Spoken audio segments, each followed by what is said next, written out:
নমস্কার, আপনাদের DL Khokon YouTube চ্যানেলের পক্ষ থেকে বিশেষ বিশেষ সংবাদ। দীঘা ওয়েলকাম গেটে যে 22 মিটার উচ্চতা থাকা বিশ্ব বাংলার লোগো ভাঙার উদ্যোগ নিয়েছে ডিএসডিএ। পরিস্থিতি জানুন কেন এটি গুরুত্বপূর্ণ, তা আজ এই বিশেষ প্রতিবেদনে আপনাদেরকে বলবো। দীঘার ওয়েলকাম গেট 22 মিটার উচ্চতা থাকা বিশ্ব বাংলার লোগো ভেঙে ফেলার উদ্যোগী হলো দীঘা শঙ্করপুর উন্নয়ন কর্তৃপক্ষ। দীঘা ঢোকার মুখে 116 জাতীয় সড়কের উপর রয়েছে বিশাল এই ইমারতটি। এটি প্রায় দীঘার মেন গেট হিসাবে পরিচিত, আপনারা সেটা জানেন। গেটটি নির্মিত হয়েছিল 2014 সালে। গেটের ওপর 22 মিটার উচ্চতা রয়েছে। এটি বিশ্ব বাংলার লোগো বলে ঘোষিত। নতুন সরকার রাজ্যের নানা প্রান্তে বিশ্ব বাংলার লোগো ভেঙে গুঁড়িয়ে দিচ্ছে।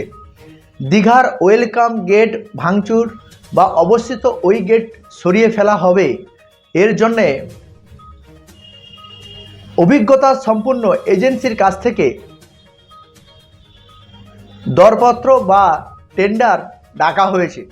2014 সালে 25শে নভেম্বর দীঘা ওয়েলকাম গেট উদ্বোধন করেছিলেন তৎকালীন মুখ্যমন্ত্রী মমতা বন্দ্যোপাধ্যায়, আপনারা সেটা জানেন।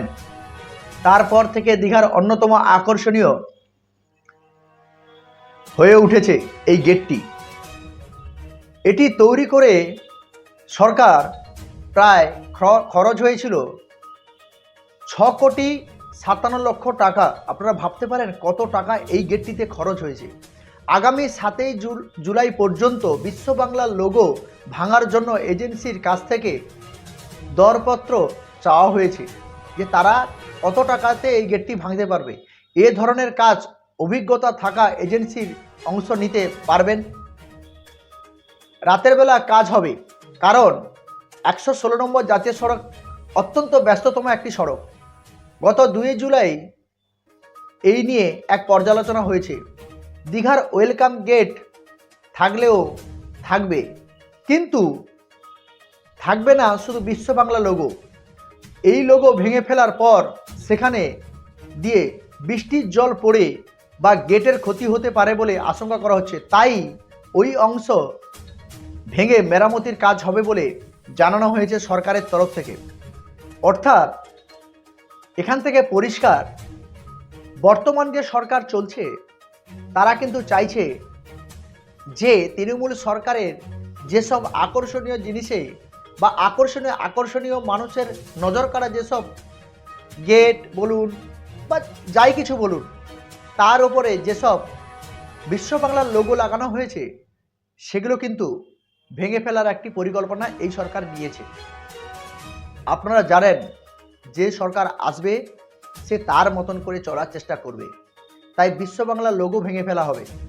এখানে কারণ দেখানো হয়েছে, বিশ্ব বাংলার লোগোতে এই বর্ষা মরশুমে জল পড়ে পড়ে বিশ্ব বাংলার লোগোটি ভেঙে পড়তে পারে এবং মানুষের জনজীবন ব্যাঘাত ঘটতে পারে। সেই কারণে এই লোগোটি ভেঙে ফেলা হবে বলে সরকারের তরফ থেকে জানানো হয়েছে।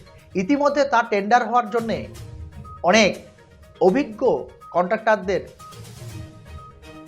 তরফে জানানো হয়েছে। যারা এই লোগোটি ভাঙতে পারবে তাদেরকে এই কাজটি দেওয়া হবে সরকারের তরফ থেকে, সরকার থেকে তা জানানো হয়েছে। অর্থাৎ এই লোগোটি যে আকর্ষণীয় ছিল তা বলাই বাহুল্য। আপনারা জানেন যে তৃণমূল সরকার থাকাকালীন তারা কিন্তু বিশ্ব বাংলার লোগোটি কিন্তু ব্যবহার করেছিল একটি সামান্য ফর্ম থেকে, একটি সামান্য অফিসিয়ালি ফর্ম থেকে একদম নিচ থেকে উপরতলা পর্যন্ত বিশ্ব বাংলা লোগো কিন্তু তারা কিন্তু জারি করতে চেয়েছিল যে পশ্চিমবঙ্গ সরকার বিশ্ব বাংলা বিশ্বের সেরা। কিন্তু অর্থাৎ কি তাই? তা তো বাস্তবে আমরা কোনোদিন দেখিনি। দর্শক, আমার একটি আবেদন থাকবে বা একটি কথা থাকবে আমার চ্যানেলের পক্ষ থেকে, আপনাদের এই বিশ্ব বাংলার লোগো ভেঙে দেওয়া হবে বলে যে বর্তমান সরকার ঘোষণা করেছে, আপনাদের কি মতামত আপনারা আমার এই কমেন্ট বক্সে জানাবেন। তাহলে আমি পরবর্তীতে আপনাদের কমেন্টের উপর ভিত্তি করে আমি কিন্তু আগামী দিনে বা আগামী যে যে পরের যে আমার ভিডিওগুলো আসবে তা নিয়ে আমি পর্যালোচনা করব। আপনারা কমেন্ট করে অবশ্যই আপনাদের মতামত জানাবেন এবং এই রকম খবরগুলি পেতে আমার চ্যানেলটিকে অবশ্যই সাবস্ক্রাইব করবেন। আপনারা জানেন দীঘা একটি পর্যটন কেন্দ্র, তাকে কেন্দ্র করে এই বিশ্ব বাংলা লোগোটি বানানো হয়েছিল তৎকালীন সরকারের তরফ থেকে, কিন্তু এখন বর্তমান সরকার সে তার মতন করে চলবে, এটাই বাস্তব। তাই আপনাদের মতামত আপনারা জানাবেন। ইতিমধ্যে ঘোষণা হয়ে গেছে যে বিশ্ব বাংলা লোগোটি যেটা রয়েছে সেটা কিন্তু মূলত ভাঙা হবে, এটা কিন্তু নিশ্চিত। তাই এই লোগো ভাঙা নিয়ে আপনাদের কি মতামত রয়েছে আপনার কমেন্টে অবশ্যই জানাবেন। নমস্কার।